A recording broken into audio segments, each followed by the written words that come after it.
Don't look at this one as just another meaningless bowl game. There's actually a good bit at stake for both Penn State and Ole Miss, especially going into next season. We're also talking key matchups in another crossover episode with Locked On Ole Miss. You are Locked On Nittany Lions, your daily podcast on the Penn State Nittany Lions, part of the Locked On Podcast Network, your team every day. Zach Seyko from Locked On Nittany Lions. Hello, I'm Steven Willis from Locked On Ole Miss, and we are in Thunderdome. You can tell by the surroundings all around us. And we're going to talk about the Peach Bowl game that's coming up in about 10 days. How you doing, Zach? I'm doing great. I'm glad we get to do another one of these crossover episodes because I feel like there is a lot to preview in this case. This isn't just some ordinary game. No, this is a big game, especially with what Ole Miss has been doing in the transfer portal for momentum for the next season. We're waiting on like potentially Walter Nolan to announce. It might by the time people are watching this right now, but Ole Miss has a chance for all the momentum in the world after the Peach Bowl, but they need the Peach Bowl win to really set it ablaze. If they win the game against Penn State, they might come into 2024 in a preseason number 4 type ranking. I got to think so, especially with what they've been able to get from the transfer portal. Ole Miss, I see the Lane Kiffin extension. You're in talks for some of the top players in former recruiting classes. These aren't just Penn State is adding depth pieces. Ole Miss, and thank goodness I know they couldn't adjust that quickly to play in the game. But my goodness, I mean, I don't know that I'd want to face Ole Miss a year from now. And that very well could happen with the 12-team playoff, Steven. We might do a crossover in a year's time. Yeah, and that would be absolutely great.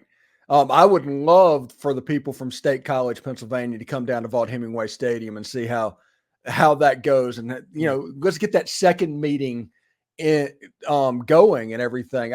I'm looking forward to this game against Penn State because Penn State is a name, and it's somebody that you haven't played. And I might have talked about this last week, but Ole Miss has played Texas Tech more times in the last 25 years than they've played Tennessee. And that's just bowl games. Ole Miss fans do not want Big 12 teams ever. Texas Tech and Oklahoma State, it almost seems like it's an annual occurrence. So the fact that Ole Miss is playing a Big 10 team, and not only that, a Big 10 team such as Penn State that has the name that goes with it, I think that Ole Miss fans are going to be pretty excited about this game. And I think 40,000 Ole Miss fans are going to be in Atlanta a week from Saturday. Oh, yeah.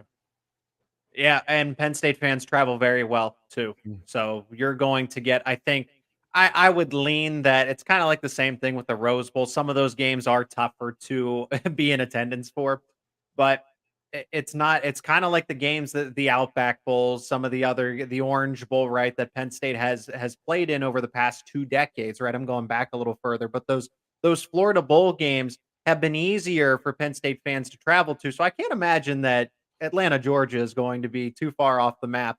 But Nittany Lion fans do travel very well. So even though Mississippi is geographically closer, Penn State fans will certainly be in attendance.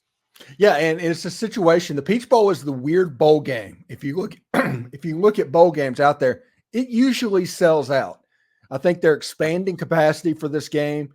There's going to be 80,000 people in that building. It's going to be an atmosphere that is similar to a regular season game, especially when you look at all these cavernous stadiums during bowl games. I'm telling you, I hate that this game, I think it's a noon Eastern kickoff. Because it has a chance to be really, really fun.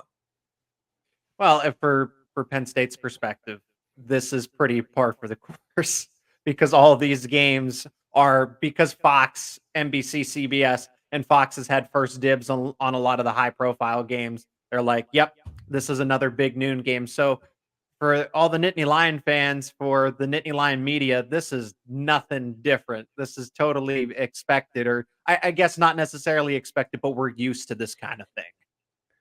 Yeah, forget about that from time to time because it's going to be an exact opposite type situation. I think the way that TV companies are setting it up. Now, there's going to be some counter programming by ESPN and ABC against Big Noon.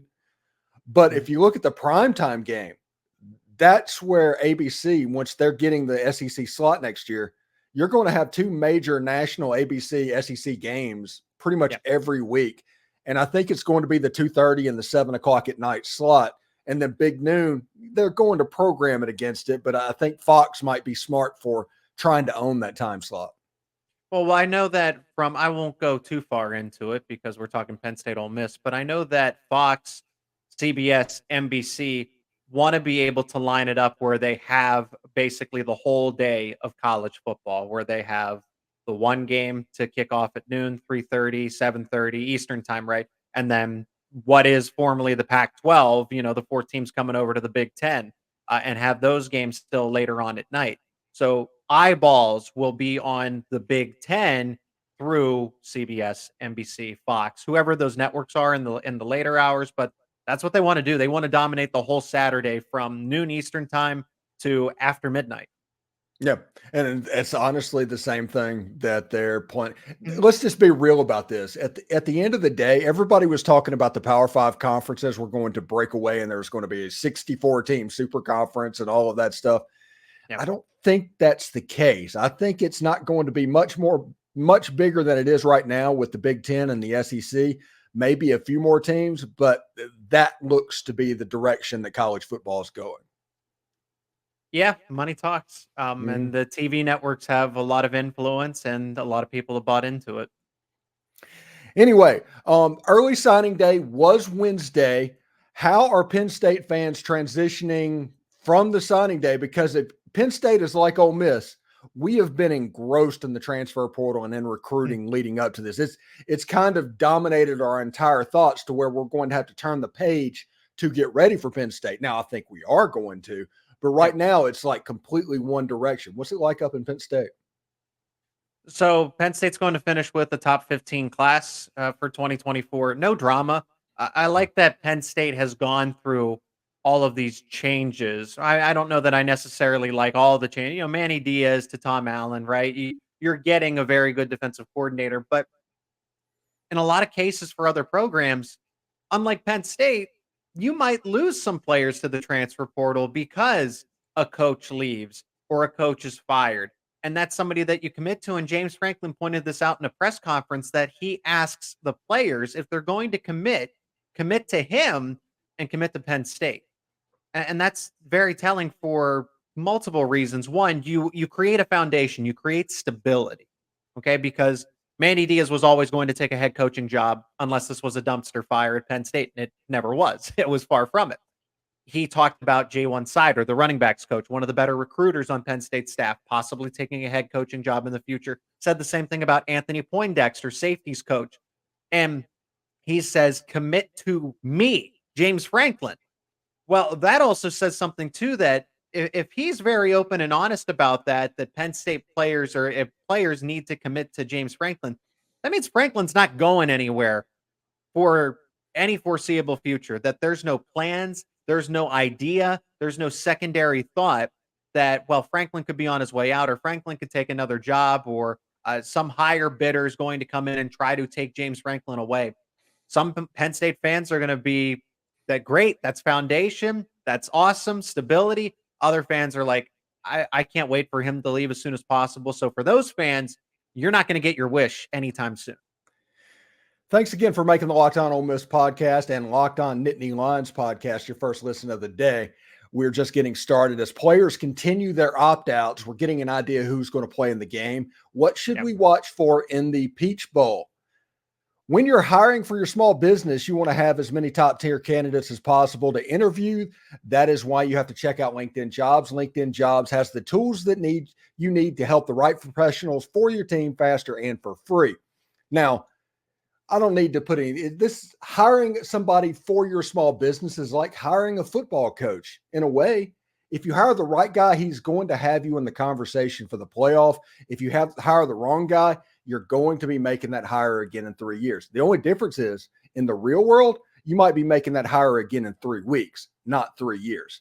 LinkedIn just isn't another job board. It's a vast network of more than 1 billion professionals, which makes it the best place to hire. Hiring is easy when you have that many qualified candidates. So easy, in fact, that 80% of small businesses get a qualified candidate within 24 hours.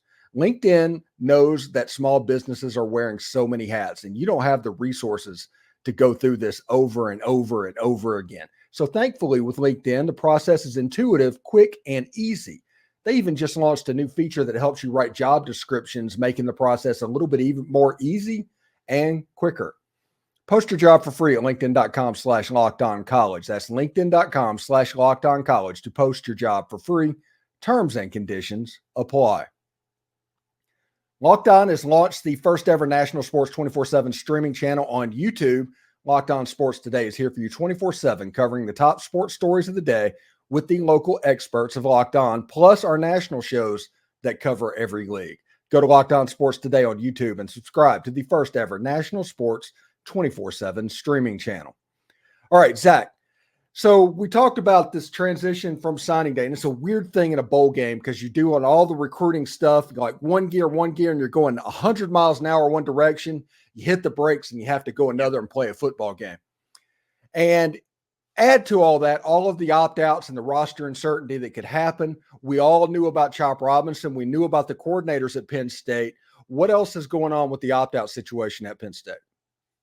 So Penn State's been pretty good with the opt-out situation. The only other player so far to actually take himself out of the bowl game, and I don't even know that it's actually official. It's only been reported that Johnny Dixon intends to opt out of the bowl game. So maybe something's changed over here and I'm missing something, but we can expect that Chop Robinson and Johnny Dixon, the cornerback, starting cornerback aside from Kalen King, right now at this time in the week of December 18th. So anything can change over the course, right? We're talking about this on December 20th on a Wednesday for early National Signing Day, but we're still looking to see, does a Kalen King opt out as well? Because everybody who has declared for the draft, a Theo Johnson, a Caden Wallace, those guys have said that they are going to play. Adisa Isaac is another one, surprisingly enough. Curtis Jacobs, I thought those guys were going to opt out as well because they have some draft stock to preserve, and they're going to play. That sets a nice example for not only just the recruits, right, but also the players that are actually within the program that are eventually going to take over these leadership roles in just the next season or two. But I'm eager to see what decision does Kalen King make about playing in the bowl game, because he was projected as a top 15 pick, and then this season didn't go quite as planned. Gave up some more yardage than anticipated, and because he's got a twin brother in Kobe King, I'm starting to think about this. Maybe these two want to leave together rather than be broken apart, because I don't see Kobe King's timeline as leaving for the NFL in this cycle. I see that as 2025. So maybe the two could go together.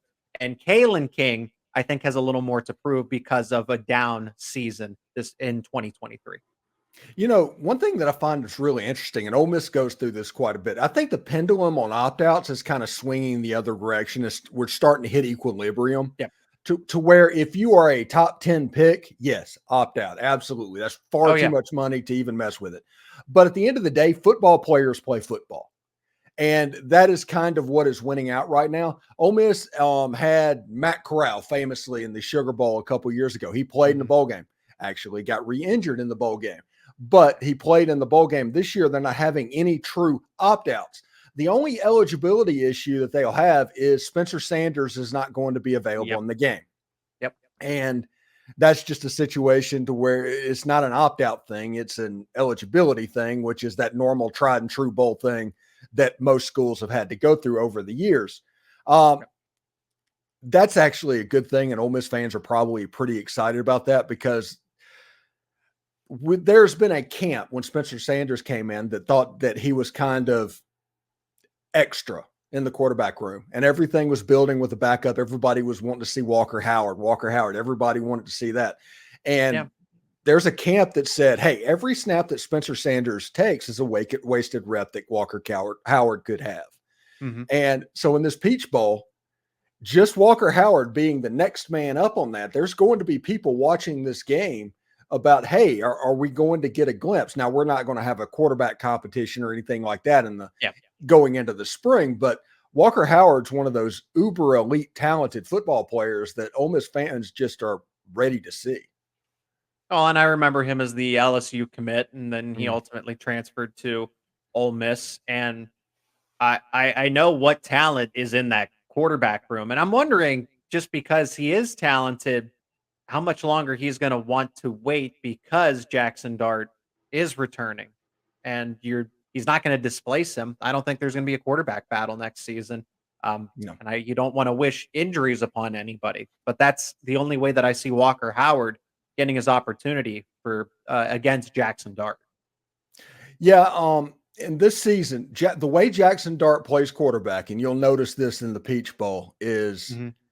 he literally plays quarterback like a linebacker. I mean, Mm. it's absolutely nuts. He starts running and you're like slide, and he's trying to jump over the top of people and things like that. And he's 230 pounds, so he's not like the super Yeah, athlete guy to begin with. So he is prone for the helmet to come off. He is prone for a little nick that'll take him out for a couple of plays. So the backup quarterback for Ole Miss is has to be ready. actually, yeah, it has to be ready to go at any moment. And I think Walker Howard sees that he's willing to wait through the next year potentially. But the one that I'm interested about will be the third string quarterback, and that's Austin Simmons. He's a Okay. little left-handed quarterback out of Florida. He Yep. actually classed up 2 years to go to Mhm. college. He's 17 years old right now. He throws 95 to 96 miles an hour from the left-handed side.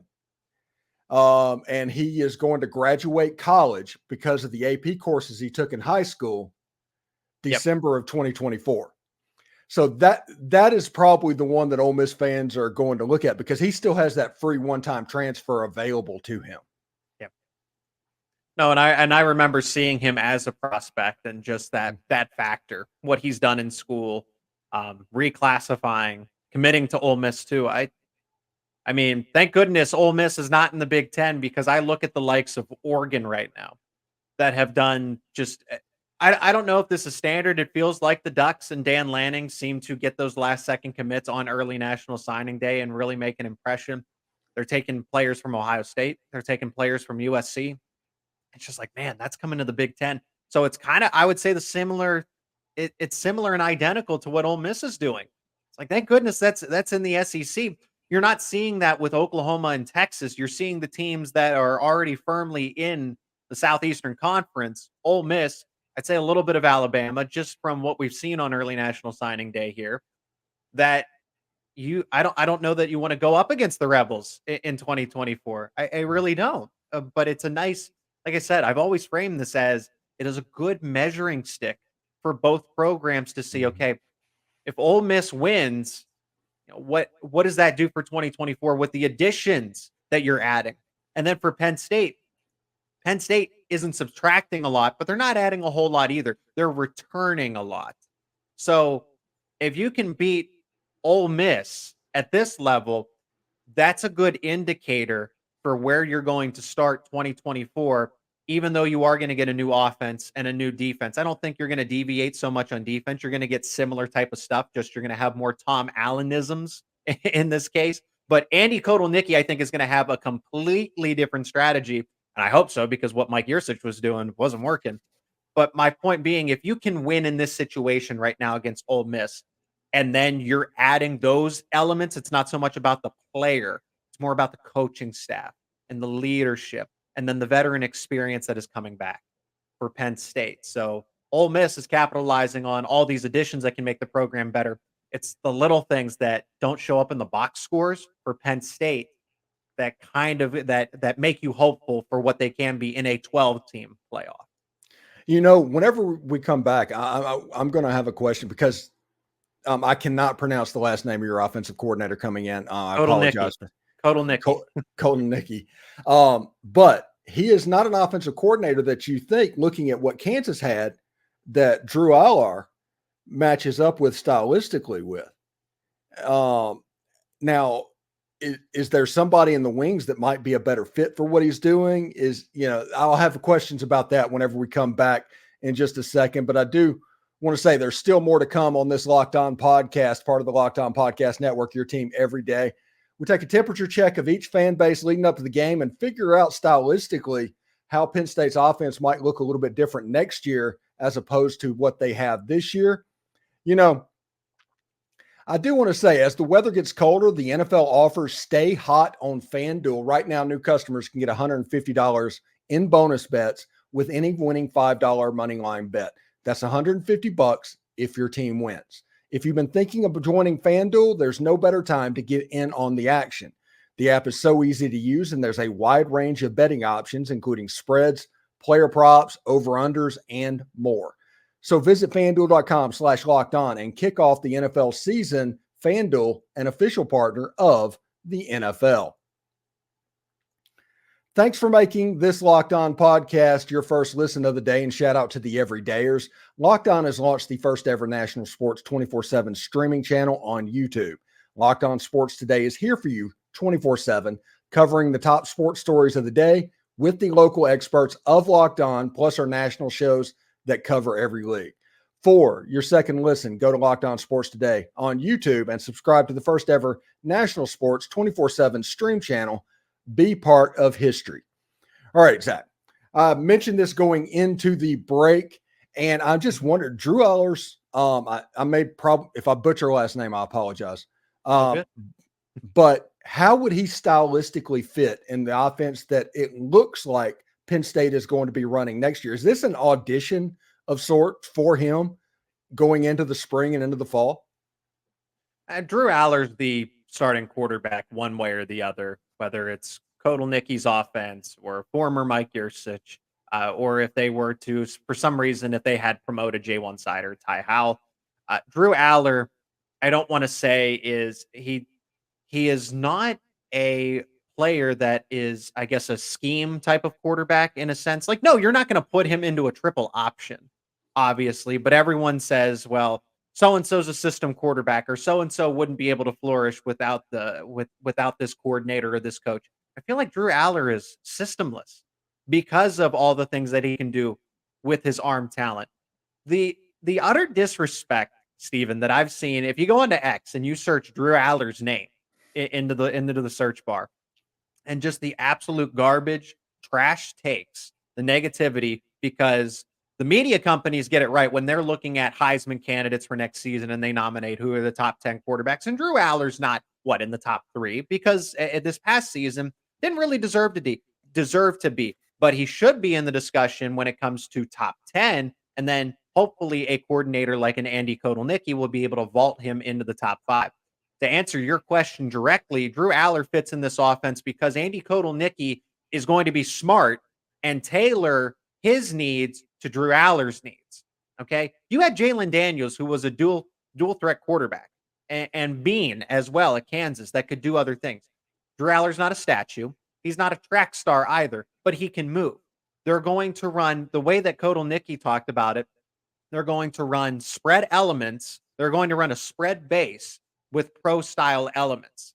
So you're combining the best of both worlds. The spread offense works in college because you just create so much more open space with the athletes. In the NFL, it doesn't work like that because there's still a discrepancy in athleticism. You and I know that at the college level. At the NFL, you have the Tyreek Hills, but everybody else is kind of already in the same group of athleticism. When it comes to college, Nicholas Singleton can just absolutely burn by defenders, but that's not going to be the case in the NFL as easily, right? So that's what Andy Kotelnicki's doing. He's marrying the spread concepts with the pro style elements of the NFL, because those two things can, one, they just spread out a defense and make it difficult to cover large areas for these super athletes at Penn State, and then confuse them with all the other mechanics that are going to be thrown into it. So I'm excited for Andy Kotelnicki. I'm excited for Drew Allar because he has all the physical tools.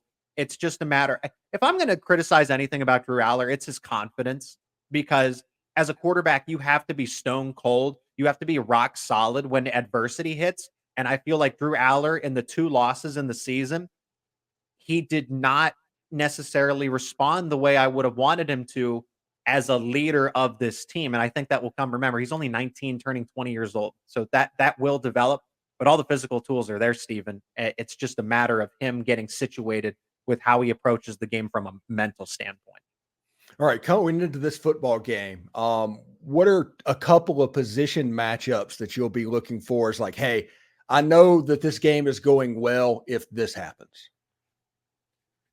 Well, it's going to be close. We still know that from the spread, right? If I'm looking for head-to-head matchups, it's Penn State has to be able to do enough offensively because I think Ole Miss is going to get theirs. Chop Robinson opting out, Johnny Dixon, one of your starting corners. You could potentially have a Kalen King, even though I don't think so as much. I think Kalen King will more likely play in this game, but we don't know. That's a toss-up there.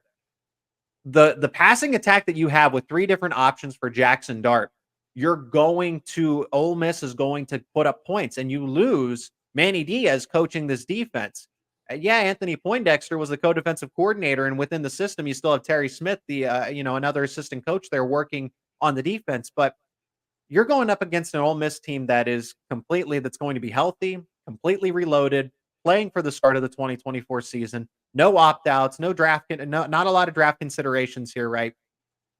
So Penn State, the offense that struggled this season, it's really just, can Penn State's offense do enough finally? Because that was the problem. Penn State's defense did everything and then some, all the extracurriculars to keep the team in every game or put them well out in front. And it felt like the offense was the weak link, just continually holding them back. Because if the offense had just my goodness, up until late in the game for both things, 17 points against Ohio State, 13 in this case, 13 against Ohio State until late in the fourth quarter. And then Michigan getting that ball inside the 30 and then easily scoring a touchdown. Up until that point, they had 17. So that defense held Ohio State and Penn State or Michigan to 13 and 17 respectively. You got to do the same thing against arguably the better offense. I think Ole Miss's offense is better than Michigan's and better than Ohio State's in this case. I know they have Marvin Harrison Jr. I know Michigan's in the college football playoff, but from a team effort, those teams are better. But Ole Miss's offense specifically, Penn State's got to be able to go toe-to-toe with that group. What I'm looking at is the tackles versus the ends. That is the whole thing. I think if Jaxson Dart has time to throw the football, Ole Miss is going to be able to eat a little bit in this football game. It's going to be dependent on the ends and Penn State in general to create pressure. If that happens, they can kind of muck it up. They can do the stuff that Penn State's done all year. And you have a situation to where everybody always says great defense beats great offense. And that's because they can muck it up and things like that. If Ole Miss can give Jaxson Dart time, and if Ole Miss can vary the tempo of the release time of the quarterback, I'm not talking about the time in between plays. Yeah. I'm talking about 1-step, 3-step, and 5-step drops to where the defense just doesn't know that, hey, I've got 2.5 seconds to get there. You have a chance to be more successful, especially with the athletes that Ole Miss has. And I think that Ole Miss's defense this season has feasted on mid to below average offenses. And I'm not saying Penn State has one of those, but Ole Miss's defense needs to step up. Will that performance move up to the next level? Those are the things that I'll be looking for in this ballgame. I mean, from a statistical standpoint, yes, Penn State's offense has been mediocre. You just look at yards per carry, yards per rush, and then yards per pass. And Penn State's outside of and the only reason the running game might be a little better is just because they had the opportunities to continue to pepper these defenses and wear them down because the defense for Penn State did so well to set them up. But you look at yards per pass attempt, yards per rush attempt, they're not great. They're not overly dominant. They are middle of the pack. So, Steven, you are fair and correct in that assessment saying that Penn State's offense was middle of the pack. They just weren't that good. Yeah, but also I think that a lot of that is stylistically. As I look at the numbers in the Big Ten, I just think offense in the Big Ten plays that way. Stylistically, it works. Yeah. And you're going to see such a conflicting style that happens. I do not think that Penn State's defense is as good as their numbers. I do not think that Ole Miss's offense is as good as their numbers.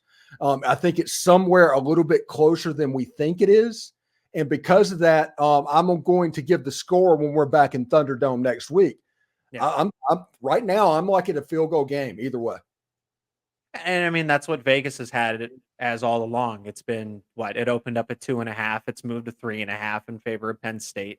So that score, with the 48.5 total is set around somewhere in the ballpark. You're looking at somewhere in the ballpark between 24-21 and 27-24. I think that's totally think that's totally fair. I don't think people should underestimate Ole Miss's defense. And that's so, yes, head to head battles. The secondary, I think Ole Miss's wide receivers against a secondary that's going to be a little lacking is something to keep an eye on for sure, because you have veteran wide receivers going up against. And I asked Terry Smith at the press conferences today for early National Signing Day, just, you're anticipating, you don't know for sure, but what is Kalen King going to do? Johnny Dixon's not going to be back next season. We know that. What about Daquan Hardy? If you're losing 3 starters, who's just impressed you in this time during the, not the offseason, but the preseason for 2024? And he mentioned Cam Miller. Well, Cam Miller's now a veteran in the program at the cornerback spot, but Elliott Washington is a first-year player. And they're going to be going up against the likes of Trey Harris for Ole Miss. Harris is going to have a field day. I hate to say it, unless Penn State can get pressure on Jaxson Dart. And then you have Quinshon Judkins to make things a little more respectable and have Penn State to prevent them from being a little too blitz happy, because even though Manny Diaz isn't in Happy Valley, they're still going to do that. Penn State's still going to run the same offense. They're going to run the same defense for this game specifically. So don't think that all these schematics are going to change because coordinators have changed for different reasons, right? But I just look at that and I say, those veteran wide receivers that all have 700 plus yards in this Ole Miss offense, you have 3 different options to go to against possibly 2 first-year corners and he'll be a first-year starter going into next season. That does not bode good news for Penn State in this case. That is absolutely the case. And I do want to thank you, Zach, very much for stopping by. And thanks to everybody for making Locked On your first listen. Every dayers, we're going to have all the Peach Bowl stuff on both of our channels and all the recruiting talk that you'll ever need. So check in all week for that and throughout the next week for your second listen. Locked On has launched the first ever national sports 24/7 streaming channel on YouTube. Locked On Sports Today is here for you 24/7, covering the top sports stories of the day with the local experts of plus our national shows covering every league. For your second listen, go to Locked On Sports Today on YouTube and subscribe to the first ever national sports 24/7 streaming channel. For those of them on YouTube, we'll send you there right now. Hotty toddy, and we are right. Thanks, Zach.